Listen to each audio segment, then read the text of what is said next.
Welcome back to Rhythm Guitar Book 3, which takes a deep dive into all sorts of movable chord shapes. We're on page 26. We have two simple songs that combine the C major shape and the E major shape. You can watch all these videos for free, but it's going to be a lot easier to learn if you have your own copy of Rhythm Guitar 3 that you can read from and write in. Plus, you can help support a music teacher, so I'll leave a link in the description. At the top of page 26, we have number R38, the Riddle Song. Remember, we're practicing our movable E and C major shapes. With that in mind, let's figure out where we're going to play our root notes and our chords. We begin with an F major chord, so we need to find an F root note. We can find one here on the first fret of the 6th string, or we can find one here on the 8th fret on the 5th string. Now, either one of those, there would be an E major shape, that would be a C major shape. Either one of those would be fine for an F major, but we want to consider the next chord as well. We want to try to keep these chords close together on the fretboard. And because we're practicing E major shapes and C major shapes, really we could only do this B flat right here at the 6th fret, unless we want to play our root note way up at the 13th fret. So with that in mind, I'm going to choose the C shape for this F, which means our root note is going to be at the 8th fret. So you put your pinky on the 8th fret for the root note, and there's our F. And then we have a nice close B flat root note we can play, as I just mentioned. That's right there at the 6th fret, 6th string. Because that is on the 6th string, that will be with the E major shape. There's only one other chord in this song, and that's the C major that you can see at the beginning of the 2nd line. We have an F at the 8th fret. We have a B flat right there at the 6th fret.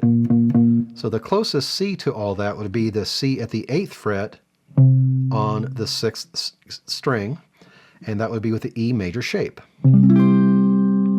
Before you play the song, go ahead and cycle through those 3 chords, practice that chord movement. F major, B flat major, C major. And do it a few times. F, B flat, C, back to F. Do it as many times as you need to. And once you're comfortable doing that, go ahead and play through the song at a nice moderate pace.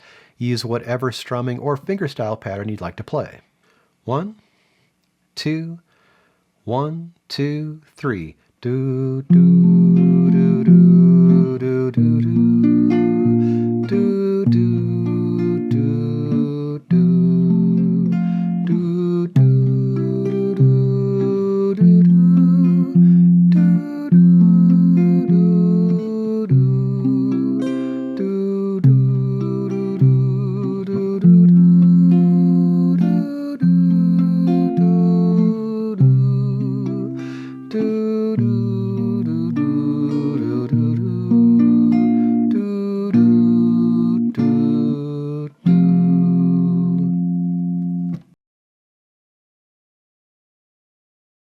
At the bottom of page 26, we have number R39, this Auld Lang Syne.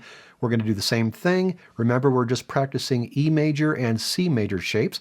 Practice finding your root notes. Keep those root notes close to each other on the fretboard. We begin with an E flat major, so we need to find an E flat root note. There is an E flat way up at the 11th fret on the 6th string. That's going to be pretty awkward, so I do recommend playing this root note E flat on the 5th string at the 6th fret. And because that is on the 5th string, and we're practicing E and C major shapes, that will be with the C major shape. So go ahead and plop your pinky down on that root note E flat and form the shape. Now we want to keep these shapes close to each other, so there's a B flat we can play, B flat root note we can play, also at the 6th fret, this time on the 6th string. Because that is on the 6th string, that will be with the E major shape. There's only one other chord in this song. That's going to be an A flat major that you can see at the end of the 1st line. That's the closest one is at the 4th fret on the 6th string, and that will also be with the E major shape. So those are your 3 chords for this one, E flat, B flat, and A flat major. Go ahead and practice cycling through those chords before you play the song. E flat major, B flat, A flat. And do that a few times. E flat, B flat, A flat, cycle through it as often as you need to. Once you're comfortable doing that, go ahead and play through the song. Nice moderate speed, either strumming or fingerstyle, doesn't really matter. You're just practicing finding these chords.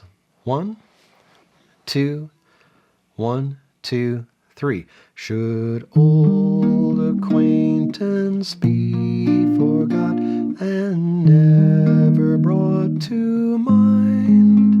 Should old acquaintance be forgot and days of Auld Lang Syne? For Auld Lang Syne, my dear, for Auld Lang Syne, we'll take a cup of kindness yet for Auld Lang Syne.